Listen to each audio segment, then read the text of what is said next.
Assalamualaikum warahmatullahi wabarakatuh. Kali ini kita akan membahas tentang sistem informasi manajemen.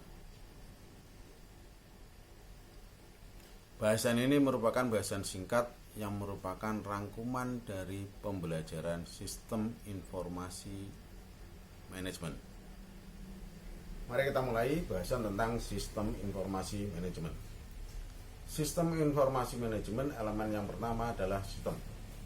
Sistem adalah elemen-elemen atau komponen-komponen yang saling berintegrasi dan berinteraksi untuk melaksanakan tugas dalam rangka mencapai tujuan tertentu. Sistem banyak macamnya, ada sistem alamiah, ada sistem buatan. Alamiah contohnya proses terjadinya hujan, atau sistem buatan, ya sistem yang dibuat oleh manusia. Ada sistem terbuka, ada sistem tertutup. Nah, sistem itu sendiri terdiri dari sistem yang lebih kecil yang dinamakan dengan subsistem.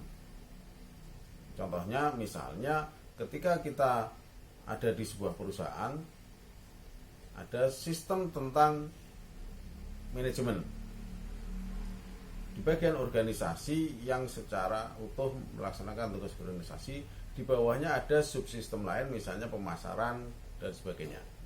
Atau misalnya di instansi pendidikan ada sistem pembelajaran, di bawahnya ada subsistemnya, subsistem absensi, ada subsistem pengisian KRS dan seterusnya.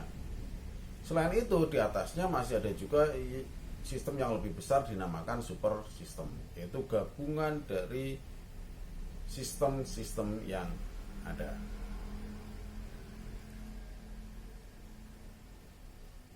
Elemen kedua dari sistem informasi manajemen adalah informasi. Informasi adalah data yang sudah diolah yang bermanfaat bagi penggunanya dalam rangka pengambilan keputusan. Jadi informasi merupakan bentuk data yang sudah diolah. Kenapa demikian? Karena data hanya menunjukkan fakta yang terjadi tanpa ada perlakuan sama sekali, sehingga relatif belum begitu bermanfaat dalam pengambilan keputusan. Oleh karena itu, dalam pengambilan keputusan dipakai informasi. Bentuknya banyak sekali, bisa dalam model grafik, dalam model narasi, atau dalam model matematis. Contohnya misalnya dalam bentuk grafik adalah grafik perkembangan penjualan, grafik kemampuan mahasiswa, atau dalam bentuk narasi, yaitu penjelasan kualitatif tentang perkembangan sesuatu. Kemudian untuk yang model matematis itu biasanya data yang sudah ada diolah menggunakan software tertentu, nanti akan muncul model matematisnya. Misalnya regresi Y sama dengan A plus B1, X1, B2, X2. Angka-angka itu menunjukkan arah pengaruh misalnya. Itu model matematis. Atau di operasional ada model tentang penentuan gudang dan pabrik, lokasi pabrik dan gudang, pengiriman lebih kemana dan seterusnya. Itu model matematis yang oleh pengambil keputusan bisa langsung dipakai. Nah, informasi yang baik harus memenuhi kriteria relevan sesuai dengan yang memang akan diputuskan, akurat, tepat dengan yang akan diputuskan, dan up to date. Itu informasi. Manajemen, elemen yang ketiga sistem informasi manajemen. Dalam hal ini manajemen adalah level manajerial organisasi, atau kalau kita dalam tingkatan manajemen. Sehingga Sistem informasi manajemen adalah merupakan elemen-elemen yang saling berintegrasi, berinteraksi untuk melaksanakan pengambilan data, pengolahan data, menganalisis data dalam rangka membuat informasi yang bisa dimanfaatkan oleh pihak manajemen pengambil keputusan untuk pengambilan keputusan. Atau kalau ingin yang lebih ringkas lagi, bahwa yang namanya sistem informasi manajemen adalah sebuah sistem yang menyediakan informasi yang digunakan oleh level manajerial untuk pengambilan keputusan. Sistem informasi manajemen secara ringkas bisa dikatakan sebagai sebuah sistem yang mengolah data menjadi informasi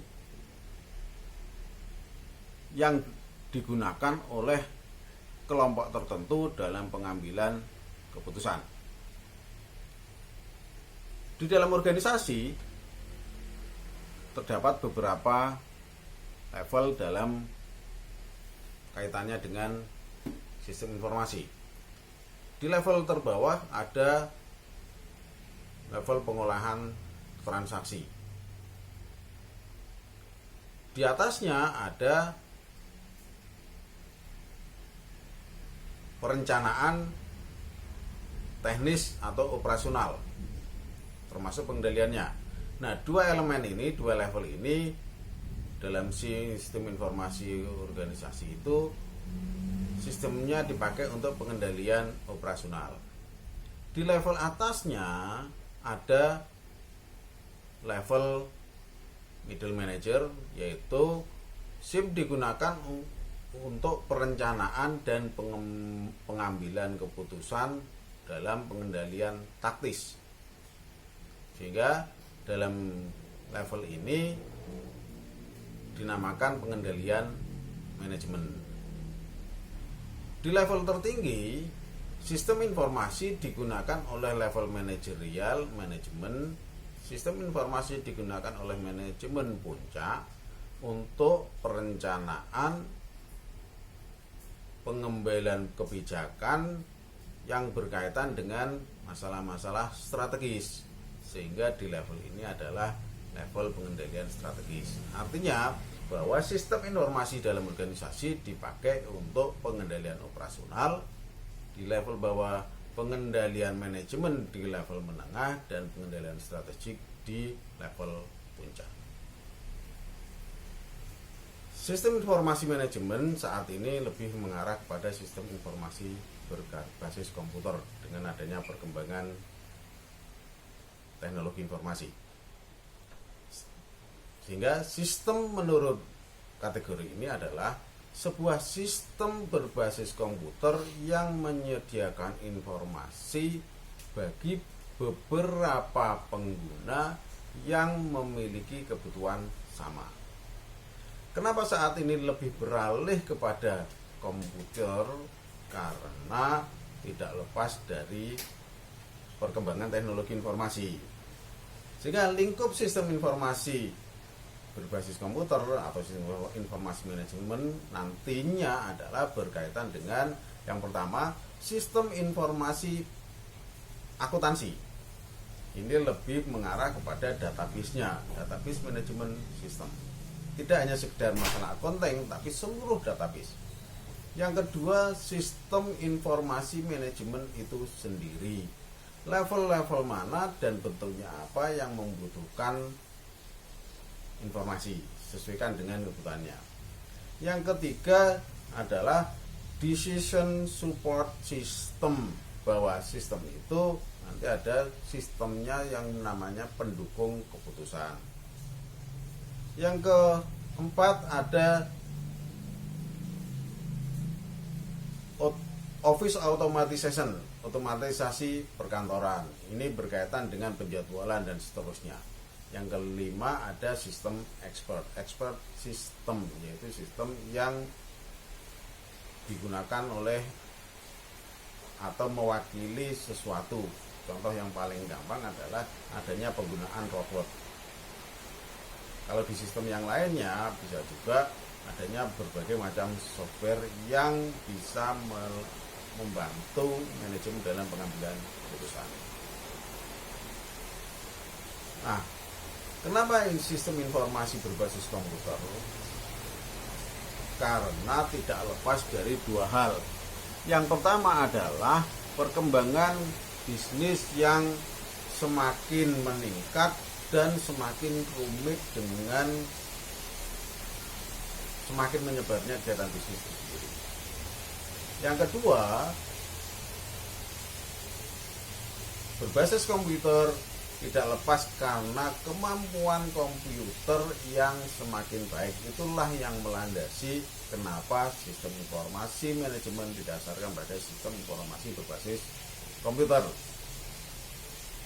Contohnya, komputer itu semakin cepat, kapasitasnya semakin besar, kemampuan inputnya yang pasti, objektif, menampung banyak data,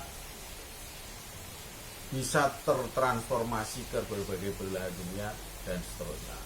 Itulah landasan kenapa informasi berbasis komputer. Penggunaan sistem informasi manajemen, khususnya sistem informasi berbasis komputer, tidak lepas dari perkembangan dunia, sehingga kita bisa lebih mudah mencontohkan dengan penggunaan dalam kaitannya dengan perusahaan multinasional. Nah, dengan berbagai bentuk struktur organisasi yang ada, itulah kenapa nanti muncul strategi yang berbeda-beda. Contohnya misalnya, kalau kita lihat dari jenis atau struktur organisasi, itu organisasi bisa dibedakan menjadi divisi fungsional dunia. Yang kedua, divisi internasional, bahwa organisasi itu ada divisinya tersendiri tentang internasional.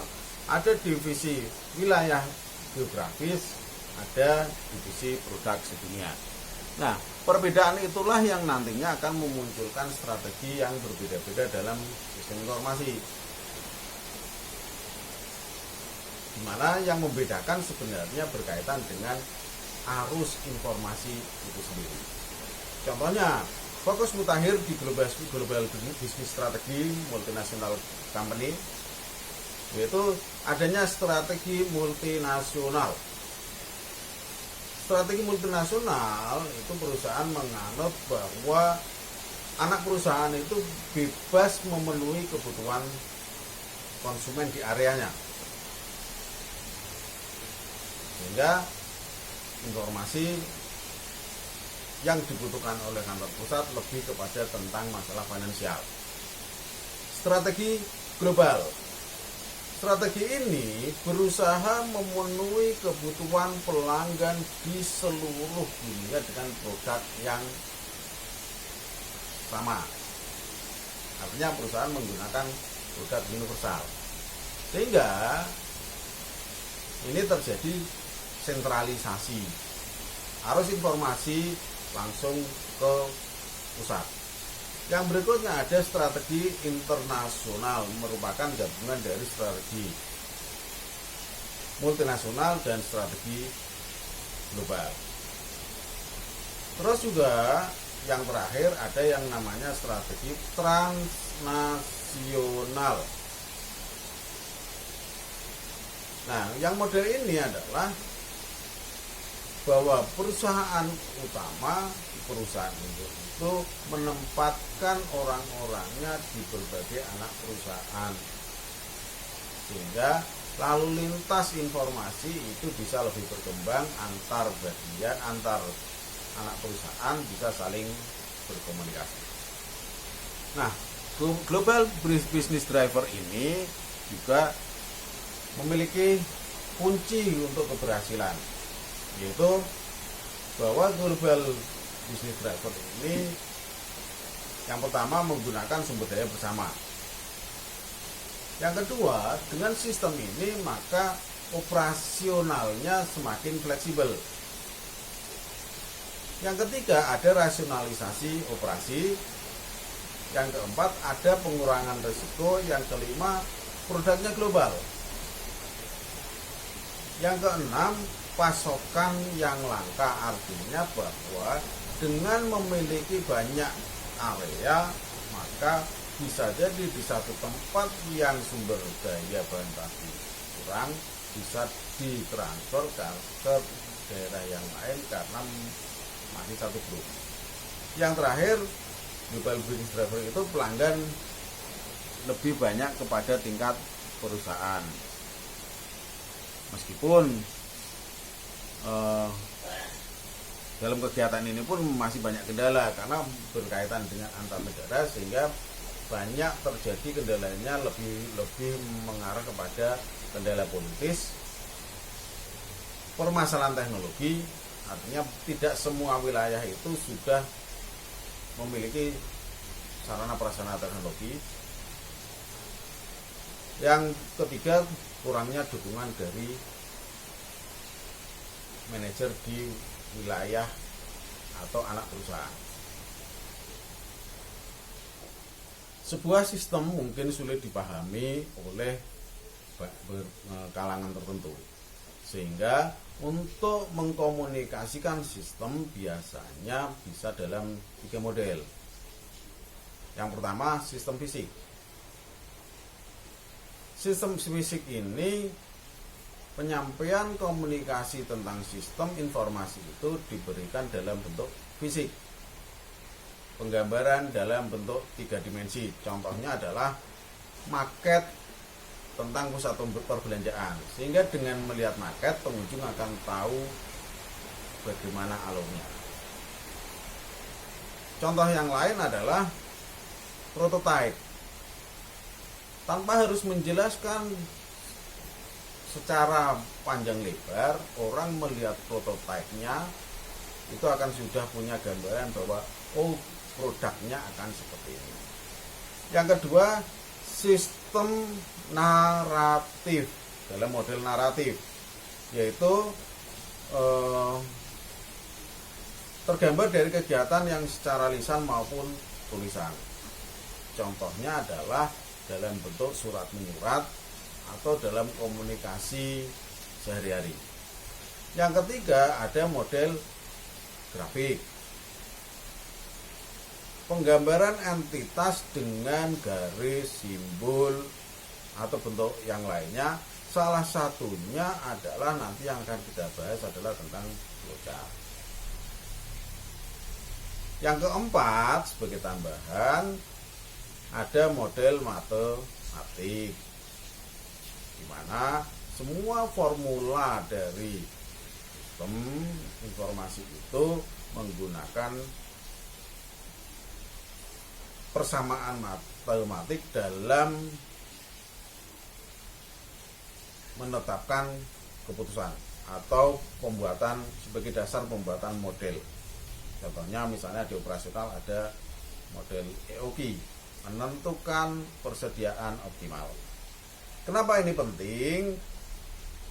Penggambaran model atau jenis model yang berbeda ini karena kegunaannya yaitu mempermudah pengertian, mempermudah komunikasi, dan memperkirakan masa depan. Sehingga kalau kita kelompokkan model umum sistem itu ada sistem fisik, yaitu arus material, personal, mesin, uang, dan sistem konseptual yang merupakan alurnya, yaitu sistem terbuka, sistem tertutup, atau model pengendalian manajemen. Nah, yang lainnya bahwa sistem ini dipakai untuk pengambilan keputusan. Nanti coba kita bisa melihat bagaimana proses pengambilan keputusan menurut Herbert Simon, yaitu pengambilan keputusan tidak terstruktur yang terdiri dari proses intelligence, analisis, terus choice, terus implementasi. Seperti kita ketahui sebelumnya, salah satu jenis atau model sistem informasi adalah model grafik. Dan salah satu model grafik itu adalah flowchart. Apa itu flowchart? Flowchart adalah penggambaran secara grafik langkah-langkah dan urut-urutan prosedur dari sebuah sistem. Sehingga flowchart diharapkan dapat merupakan penggambaran dari sebuah sistem yang akan mempermudah pembaca atau pengguna untuk menerjemahkan sistem. Flowchart dibuat karena ada manual booknya, orang relatif tidak mau membacanya, atau toh kalau mau membaca berarti butuh waktu yang lama. Sehingga dibuatlah gambar yang lebih ringkas dalam menerjemahkan sebuah sistem atau alur dari sebuah proses. Nah, karena tidak semua orang paham dengan bentuk flowchart yang sama, maka penggambaran sebuah sistem itu tergantung dari siapa penggunanya atau targetnya. Oleh karena itu, dalam sistem informasi ini flowchart dibedakan menjadi 5. Yang pertama ada flowchart sistem. Yang kedua, flowchart paperwork atau flowchart dokumen. Yang ketiga, flowchart skematik. Yang keempat, flowchart program. Yang kelima, flowchart proses. Flowchart sistem ini menunjukkan alur kerja yang terjadi di dalam sebuah sistem secara keseluruhan, di mana menjelaskan urutan prosedur yang ada di sistem itu. Sehingga flowchart sistem itu biasanya isinya merupakan proses, langkah-langkah yang berkaitan dengan proses. Penggambaran secara keseluruhan. Yang kedua ada flowchart paperwork atau dokumen. Ini flowchart dokumen itu namanya juga flowchart dokumen. Ini berusaha untuk menelusuri alur data yang ditulis melalui sebuah sistem. Flowchart dokumen. Yang ketiga, flowchart skematik. Flowchart skematik ini penggambarannya melibatkan simbol-simbol yang relatif umum dikenal oleh penggunanya. Contohnya misalnya ketika kita mengurus KTP, ketika kita membuat SIM, ketika kita mau membayar pajak kendaraan dan seterusnya, itu biasanya ada flowchart atau alur-alurnya yang gambarnya bukan simbol-simbol dari simbol flowchart utama seperti program, tetapi yang banyak dikenal oleh masyarakat. Contoh yang paling mudah adalah peta. Itu juga flowchart. Karena di sana ada simbol-simbol yang banyak dikenal, misalnya segitiga adalah gunung, di depan nanti ada gambar cross berarti ada rumah sakit, ada SPBU dan seterusnya yang simbolnya banyak dimengerti oleh masyarakat secara umum. Yang berikutnya ada flowchart program. Flowchart program itu menggambarkan urut-urutan dari sebuah program komputer, biasanya dipakai oleh programmer. Bahasanya juga bahasa simbol, bahasa program. Flowchartnya berupa simbol-simbol. Yang berikutnya ada flowchart proses. Flowchart proses itu menggambarkan urut-urutan secara detail di mana programnya atau simbol-simbolnya hanya terdiri dari simbol yang terbatas. Tetapi kita harus menunjukkan poin-poin dalam proses itu sendiri. Contoh, alur untuk membuat kue misalnya. Proses yang pertama menyediakan bahan baku, itu oleh siapa. Terus bahan baku dari penyedia bahan baku ditransfer atau dikirimkan ke bagian pengolahan, berarti itu ada proses transformasi atau perpindahan dan seterusnya.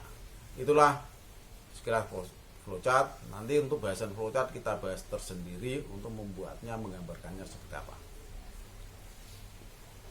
Untuk menyusun sebuah sistem itu memerlukan pemikiran yang luar biasa, harus dipikirkan secara mendalam. Kepentingannya tidak hanya saat ini, tetapi diharapkan masih bisa dipakai untuk kedepannya, meskipun ada tahapan pengembangannya. Nah, dalam perancangan sistem ada banyak pendapat tentang tahapannya, tetapi secara ringkas ada 5 tahapan, yaitu yang pertama tahap perencanaan, di mana dalam tahap ini melakukan analisis kebutuhan. Terus yang kedua ada tahap analisis. Jadi analisis ini biasanya, tahap analisis inilah yang memerlukan waktu yang panjang, sehingga dalam sebuah sistem, apalagi computer based information system misalnya, itu diperlukan dua pihak. Satu pihak pengembang software atau program, yang kedua adalah pihak organisasi. Nah, pihak pengembang bukan programmernya, tetapi analis sistemnya yang diperlukan. Nah, sehingga apa? Analisis sistem inilah nanti yang akan menjembatani dan mengarahkan organisasi sejauh mana sistem itu dibuat dan modelnya seperti apa. Kesalahan utama ketika membuat sebuah sistem itu biasanya karena tidak didahului dengan analisis sistem.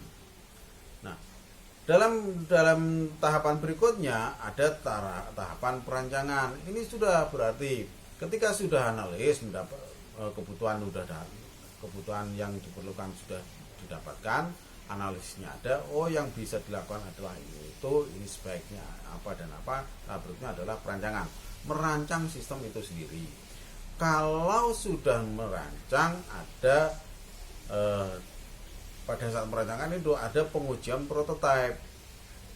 Kalau sudah pengujian prototipe, baru proses penerapan atau tahap penerapan dengan melakukan pengujian secara operasional, dan yang terakhir adalah tahap penggunaan sistem itu sendiri. Itu pun selalu berkembang dan selalu dianalisis. Sehingga salah satu model pengembangan sistem yang sederhana dan banyak dikenal adalah model waterfall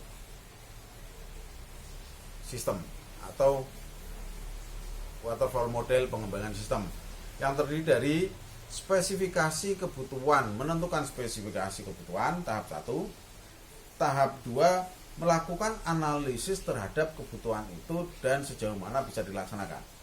Yang ketiga tahap perancangan, yaitu tahap untuk menyusun sistem berdasarkan apa yang sudah kita analisis. Tahap berikutnya implementasi atau pengetesan. Kalau sudah dites dan bisa lolos, maka dilakukan integrasi atau penerapan, dan tidak hanya sampai di situ, ada tahap berikutnya, yaitu tahap pengendalian atau pemeliharaan sistem itu sendiri. Sehingga dalam sistem informasi, khususnya dalam manajemen, model pengembangan itu modelnya inkremental atau pengembangannya itu berkelanjutan. Jadi mungkin model berulang ke tempat yang asal, tetapi dengan kualitas yang lebih baik. Atau modelnya biasanya dalam lebih gampangnya kita kalau melihat spiral. Obat nyamuk secara umum itu spiral. Pengembangan inkremental adalah seperti itu. Prosesnya dari awal sampai akhir akan berulang, tetapi tidak di tempat yang sama, tapi dengan proporsi yang lebih baik. Itulah model pengembangan sistem. Meskipun sistem telah dikembangkan dengan mengikuti kaidah sebaik apapun, tetap saja bahwa sebuah sistem itu memiliki kerentanan dan potensi gangguan dalam penggunaannya. Jadi Risiko penggunaan sistem informasi itu bisa terjadi karena faktor internal itu sendiri. Contohnya, misalnya pengendalian yang berlebih, over control, sehingga sistem tidak akan bisa dipakai secara maksimal. Atau justru pengendalian yang terlalu lemah, sehingga apa? Sistem bisa disusupi oleh pihak lain. Selain itu, bisa jadi risiko penggunaan sistem itu karena tidak adanya standar jaminan kualitas dalam aplikasi yang kita susun. Bisa jadi itu. Bentuk risikonya kalau kita lihat penggunaan sistem informasi, risikonya banyak sekali. Contohnya kerusakan perangkat keras. Kita memakai servernya rusak, atau harddisknya rusak. Bisa juga perangkat lunaknya yang tidak berfungsi, hang, kelebihan beban, dan seterusnya. Bisa juga karena tindakan personal. Tindakan personal itu bisa vandalisme, bisa juga yang berkaitan dengan penggunaan sistem yang tidak sesuai dengan level penggunaannya, penyusupan misalnya, atau saya menggunakan akun diberikan kepada pihak lain. Contoh yang banyak terjadi misalnya penggunaan kartu ATM. Kartu ATM kita dipakai oleh orang lain dan PIN-nya kita kasihkan, itu juga menimbulkan potensi risiko. Terus bisa juga akses ke terminalnya yang memang kurang. Bisa juga karena pencurian data baik secara sistem, secara online maupun data peralatannya itu sendiri. Bisa juga karena masalah kebakaran atau bencana alam yang lainnya. Bisa juga karena programnya yang berubah, ada update tetapi ada bugnya, ada kesalahannya, dan masih banyak lagi kerentanan yang bisa dialami oleh sebuah sistem. Sehingga secara umum bahwa perhatian penggunaan sistem informasi itu lebih kepada faktor disaster atau bencana, sehingga upaya pencegahan dilakukan dengan berbagai macam. Misalnya kalau yang berkaitan dengan suplai energi, misalnya server diletakkan yang dekat dengan sumber energi pembangkit misalnya. Terus bisa juga penempatan server di tempat-tempat yang tidak rawan bencana dengan menggunakan berbagai macam cara. Terus langkah yang berikutnya adalah pemulihan terhadap disaster itu sendiri, pasca disaster. Bisa dilakukan seperti apa? Nah, terus juga perhatian pengawasan selain terhadap bencana, juga sistem pengamanan atau security dari sistem itu sendiri. Misalnya kebijakan penggunaan password bertingkat, ada level akses yang berbeda-beda, dan seterusnya. Nah, perhatian yang berikutnya karena ada error. Error itu bisa terjadi karena dayanya yang kurang atau programnya itu sendiri yang kurang. Jadi 3 perhatian dalam pengamanan sistem, yaitu tadi terhadap bencana. Yang kedua, security-nya. Yang ketiga, kemungkinan terjadi error. Nah, kenapa ini perlu dilakukan? Tujuannya untuk apa? Untuk menentukan keabsahan, untuk menentukan ketersediaan informasi, dan menentukan integritas dari setiap wilayah. Jadi dengan adanya pengamanan tadi dimaksudkan agar sistem bisa jelas bahwa keabsahannya bagaimana, level penggunanya siapa. Ini diperlukan untuk apa? Agar ketersediaan informasi bisa terjamin dan bisa melihat integritas dari para penggunanya sejauh mana. Saat ini sistem informasi manajemen lebih mengarah kepada sistem informasi berbasis komputer, sehingga penggunaan komputer menjadi sebuah hal yang penting. Perhatian terhadap komputer baik spesifikasinya maupun sejauh mana hal itu dibutuhkan harus diperhatikan secara matang. Nah, hal ini berkaitan dengan, karena sistem maka banyak berkaitan dengan database. Database manajemen sistem perlu menjadi perhatian. Tidak hanya itu, penempatan server, pemilihan hardware-nya juga harus dipertimbangkan karena mengandung unsur kecepatan. Sehingga kebutuhan kita yang kecil tidak harus dipenuhi dengan kebutuhan yang over. Demikian juga kebutuhan kita yang besar jangan sampai tidak terpenuhi. Tergantung dari sistem yang kita miliki, database yang dimiliki, klien yang ada, atau konsumen, data konsumen yang diperlukan, dan seterusnya. Pertimbangan itu harus sangat matang. Sehingga bukan hal yang mudah ketika ada sistem informasi berbasis komputer. Sehingga biasanya di dalam organisasi ada satu bagian tersendiri yang mengurusnya, yaitu disebut dengan CIO, Chief Information System. Tugasnya sangat berat karena di samping menyediakan prasarana, dia juga harus memelihara kelangsungan dari sistem itu sendiri. Sehingga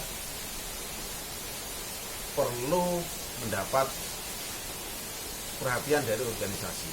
Karena yang ada selama ini biasanya mungkin jabatannya namanya manajer sistem informasi. Tapi banyak praktek yang terjadi bahwa tugas mereka itu tidak hanya sekedar untuk kebijakan tentang sistem, tetapi juga menarik kabel, membetulkan komputer yang rusak, dan seterusnya. Sehingga karena perlunya sistem informasi manajemen, apalagi berbasis komputer, maka perlu kita pertimbangkan kembali bagaimana kita menghargai orang yang berilmu di bidang. Sampai di sini bahasan kita tentang sistem informasi manajemen, bahasan ringkas, rangkuman tentang sistem informasi manajemen. Mudah-mudahan bermanfaat buat kita semua. Sampai di sini, terima kasih. Wassalamualaikum warahmatullahi wabarakatuh.